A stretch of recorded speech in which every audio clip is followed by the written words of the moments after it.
Chester, squeak that damn thing one more time and I swear to God I'll put you outside.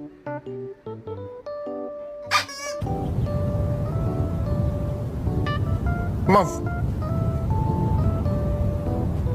All I'm saying is don't give me attitude. Excuse me, I had an appointment for today. Oh.